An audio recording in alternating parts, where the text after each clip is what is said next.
NATO may be preparing the one thing Putin fears more than another weapons package. Not a new tank, not a new missile, not another dramatic speech from Brussels. Money. A lot of money. Because wars are not only decided by courage, territory, or battlefield footage. Wars are also decided by who can keep paying when the other side expects exhaustion to do the killing for them. And that is why the latest NATO plan matters so much. Ukraine is preparing to ask its allies for $20 billion. That alone would be a huge request. But behind the scenes, NATO is discussing something far bigger, a support package that could climb above $80 billion for Ukraine through 2026. If that happens, it would not simply be another aid announcement. It would be a message to Moscow that the West is no longer planning to help Ukraine survive 1 month at a time. It is planning to keep Ukraine in the fight long enough to break Russia's invasion. The story begins with a private warning from Kyiv. On June 11th, Politico reported that a senior Ukrainian defense official had described Ukraine's next major request for the Ukraine Defense Contact Group, better known as the Ramstein format. That official remained anonymous, but the message was blunt. Russia is burning. Ukraine wants it to burn even more, and Kyiv needs financing to make that happen. The number Ukraine wants is about $20 billion. The plan is simple. Ukraine would ask allies to contribute between $2 billion and $6 billion each. Kyiv would accept the money as military aid or even as a loan. At this stage of the war, Ukraine needs weapons, ammunition, air defense, drones, and industrial capacity more than it needs perfect financial terms. This is the reality of a country already spending around 40% of its GDP on defense. Ukraine is not asking for luxury. It is asking for the ability to keep fighting an invasion that has become a grinding contest of money, production, and endurance. But here is where the story changes. Ukraine may walk into Ramstein asking for $20 billion, but NATO appears to be preparing a much larger answer. Instead of matching Ukraine's request, NATO members are discussing a plan worth more than $80 billion in military support for the rest of 2026. That is more than 4 times what Ukraine is preparing to ask for, and if agreed, it could become one of the most important financial decisions of the entire war. Here on Stylish Informer, this is the kind of shift we watch closely because the headline is not just more aid for Ukraine. The real headline is that NATO may finally be treating Ukraine not as a crisis to manage, but as the front line of Europe's own security. According to Politico, the new $80 billion proposal is being circulated by Germany and discussed among NATO diplomats. If negotiations hold, the offer could be pushed forward around the Ankara summit of NATO leaders, roughly a month after the Ramstein meeting. The timing matters. Ramstein is where Ukraine makes the request. Ankara may be where NATO answers with something much bigger. A NATO official described the goal as building a firm commitment to support Ukraine on a sustainable and more equitable basis. That phrase sounds bureaucratic, but it matters. Sustainable means Ukraine should not have to beg every few weeks for enough weapons to survive the next attack. Equitable means the burden should be shared more fairly across NATO. That second point has become a serious problem inside the alliance. Some countries believe they are doing far more than others. The Nordic states, including Sweden and Finland, have been among the loudest voices. Sweden's foreign minister, Maria Malmer Stenergard, previously argued that the Nordic countries, with fewer than 30 million people, were providing around 1/3 of the military support delivered by NATO countries with almost 1 billion people. Her message was sharp. It said something impressive about the Nordics, but it said something uncomfortable about everyone else. That is why NATO's new plan includes a transparency mechanism. Every ally would be able to see who gives what. Ukraine would see it too. This is not just accounting, it is pressure. No government wants to be exposed as the weak link when Ukraine is fighting a war that many European leaders now see as the first line of defense against Russia. The $80 billion plan also exists because an earlier idea failed. NATO Secretary General Mark Rutte had pushed a target of $60 billion in aid for Ukraine and floated the idea that each NATO member should contribute 0.25% of its GDP. On paper, that sounds fair. Everyone gives the same share of national output. In practice, it created resistance. For Germany, with a GDP above $5 trillion, 0.25% would mean more than $12 billion. That alone would be around one-fifth of Rutte's entire target. Countries like France and the United Kingdom resisted the fixed GDP approach because it tied governments to a commitment that could become politically difficult if domestic budgets tightened. So the GDP formula was rejected. Germany's new proposal is more flexible, and that flexibility may be the reason it has a real chance. The plan reportedly includes almost $35 billion already connected to European Union loan funding, leaving roughly $45 billion to be covered through bilateral aid programs and new commitments. That detail is important because it makes the $80 billion number easier to reach than it first appears. NATO members would not have to create the entire sum from nothing. They would build on money already committed, then fill the remaining gap. And that gap is not random. Ukraine's financial need is enormous. BBC reporting has described Ukraine's budget situation as an urgent financial front of the war. Government spending for 2026 is expected to be about $112 billion, with roughly 60% going to the armed forces. That still leaves a shortfall of around $45 billion. Notice the match. The NATO proposal also needs about $45 billion beyond the EU loan structure. That looks less like coincidence and more like a plan shaped around Ukraine's actual survival gap. This is why money matters as much as missiles. If Ukraine cannot pay soldiers, produce drones, repair equipment, buy air defense, and keep government functions alive, then Russia does not need a stunning breakthrough. It only needs time. Putin's strategy depends on exhaustion. Exhaust Ukraine, exhaust Europe, exhaust public patience, exhaust budgets, exhaust weapon stocks, then wait for the front to crack. An $80 billion NATO commitment would attack that strategy directly. It would tell Moscow that Ukraine is not about to run out of money. It would tell Russian planners that the war will not be won simply because Kiev's allies grow tired. It would tell Ukrainian commanders that they can plan beyond the next emergency package. That changes the battlefield. Not overnight, not magically, but structurally. And it comes at a time when Europe increasingly believes that Ukraine's war is also NATO's warning. On June 11th, Lieutenant General Christian Freuding, one of Germany's senior military leaders, gave a stark warning. He said NATO partners agree that Russia may have the capability to invade a NATO partner country in 2029. That date matters because it is not only a German fear. Freuding described it as NATO-agreed intelligence. Whether Russia would actually do that is debated. But NATO's military planners must prepare for capability, not promises. And Russia is already rebuilding military infrastructure near NATO's borders. Reports describe modernization and construction activity along areas facing Finland, Sweden, Norway, and the Baltic states, with bases capable of supporting large troop numbers.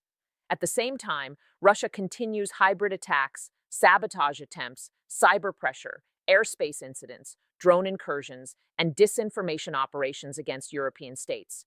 These are not full invasions. They are probes, tests, warnings. Russia is watching how NATO reacts. Ukraine is therefore not only defending itself, it is absorbing Russia's military power before that power can be repositioned against NATO's eastern flank. This is why many European officials now see Ukraine as a security investment, not a charity case. If Ukraine loses, Russia gets time. Time to rebuild, time to move troops west, time to prepare for the next confrontation.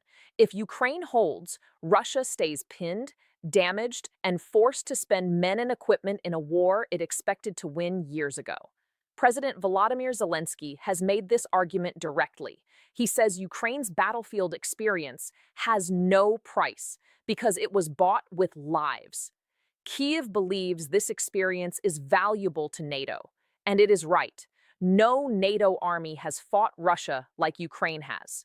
No NATO army has tested drone warfare, electronic warfare, artillery attrition, missile defense, trench combat, deep strikes, and battlefield logistics against Russian forces at this scale.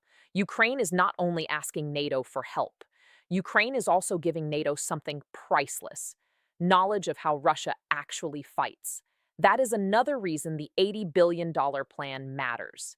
It recognizes that Ukraine is not outside NATO's security picture. Ukraine is the place where NATO's future problems are being revealed early.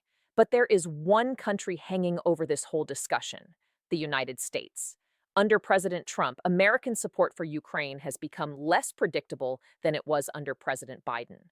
Some military aid is still reaching Ukraine, but much of it was approved earlier. New American military assistance has slowed sharply. The Kiel Institute has reported periods with no new U.S. military aid commitments. And the Trump administration's huge defense budget request for 2027 reportedly contains no clear sign of major Ukraine funding. That creates a new reality. Europe can no longer assume Washington will carry the Ukraine war financially. Instead, European NATO members are being forced to step up. This is where the $80 billion package becomes historic. It is not just aid, it is Europe trying to plug the gap left by a less reliable United States. The Prioritized Ukraine Requirements List, known as PURL, has become one workaround. Under PURL, European and NATO allies can put money into purchases that allow Ukraine to buy American weapons. That means Ukraine can still access US-made systems without Washington directly donating them. It is not perfect, but it keeps weapons moving. And in this war, movement matters. There are still some signs that US aid may not be completely finished. The U.S. Senate Armed Services Committee has moved to extend some Ukraine assistance, reportedly around $750 million as part of a future budget process. But that is not guaranteed. It still has to pass through the full legislative process. So Ukraine cannot build its strategy around hope from Washington. It needs Europe, and Europe appears to understand that. Germany has already been one of the largest contributors. The Kiel Institute reported major German allocations in March and April, including funding for air defense and drones. The United Kingdom has also delivered significant aid, while other NATO states have provided hundreds of millions during the same period. So NATO is not starting from zero. But the new proposal would move support from large but fragmented contributions into a more coherent long-term commitment. That is exactly what Ukraine needs, because Ukraine's next battlefield advantage depends on scale. Air defense is one priority, drones are another, and drones may be the area where money produces the fastest battlefield impact. During the NATO Parliamentary Assembly's spring session, Ukraine's Deputy Defense Minister, Mstislav Banik, said Ukraine could scale drone production up to 20 million units per year if allies provide enough financing. 20 million drones. That would be about 5 times more than Ukraine produced in 2025. If that number sounds extreme, look at what drones are already doing. Ukraine's commander-in-chief, Oleksandr Syrsky, said Ukrainian forces struck around 180,000 Russian military targets in May, a 12.7% increase over April. He also said Ukraine has a 1.5-1 advantage in FPV drones, has built a strong interceptor drone stockpile to counter Russian Shaheds, and is expanding mid-range drones that can hit Russian logistics. Now imagine that system with dramatically more funding. More FPV drones, more interceptor drones, more mid-range strike drones, more production lines, more spare parts, more training, more battlefield software, more testing, more strikes against Russian artillery, supply trucks, command posts, fuel depots, and troop concentrations. This is where the $80 billion becomes frightening for Russia. It does not just buy Ukraine more of the same. It may multiply the very tools that are already slowing Russia's offensive. Russia's spring and summer campaign was supposed to create major pressure. Instead, Russian forces have struggled to produce decisive gains despite heavy losses. Ukrainian drones, mines, artillery, and defensive networks have made movement extremely expensive. If NATO funding allows Ukraine to scale the systems that are already working, Russia's problem grows. A stalemate can turn into pressure. Pressure can turn into forced withdrawals. And forced withdrawals can break the political myth Putin has built around inevitable Russian victory. That is why Moscow should take the NATO proposal seriously. Money does not look dramatic on a battlefield map, but it decides how many drones fly, how many shells are bought, how many interceptors are produced, how many vehicles are repaired, and how long a country can keep fighting. Russia is trying to make Ukraine run out of everything. NATO's $80 billion answer would say, not yet, not this year, not on Moscow's schedule. There is still uncertainty. The plan has to survive negotiations. NATO members have to agree on the final structure.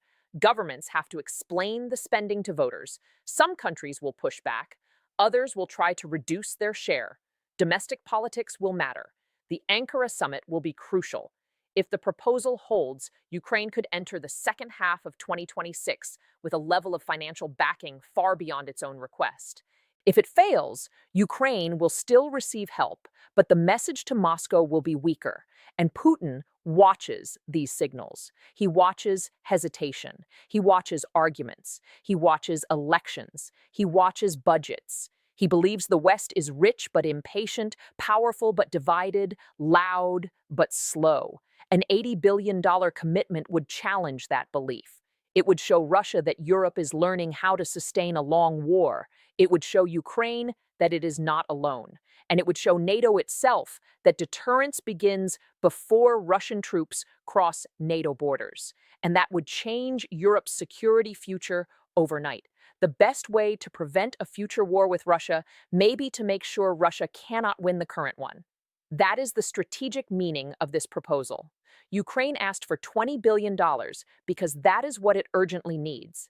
NATO may answer with $80 billion because it understands what is at stake. This is no longer only about Ukrainian territory. It is about the future security architecture of Europe. It is about whether Russia learns that invasion works or learns that invasion destroys the invader. It is about whether NATO waits for 2029 or starts preparing now. And it is about whether money can arrive fast enough to become drones, air defenses, ammunition, and battlefield pressure before Russia adapts. The war is now being fought on two fronts. One is in the trenches, forests, villages, skies, and roads of Ukraine. The other is in budgets, summits, loan mechanisms, production lines, and political decisions. Putin wants to win both. NATO's new plan is designed to make sure he wins neither. Here on Stylish Informer, we will keep tracking this proposal as it moves from Ramstein to Ankara, and we will follow what the money actually becomes on the battlefield: drones, air defense, ammunition, logistics, and pressure on Russia's invasion force. So follow Stylish Informer for the next breakdown, and tell me in the comments, if NATO commits more than $80 billion to Ukraine, does Putin still have a path to victory? Or is this the moment Europe finally starts fighting the war with its wallet? Until the next Frontline report.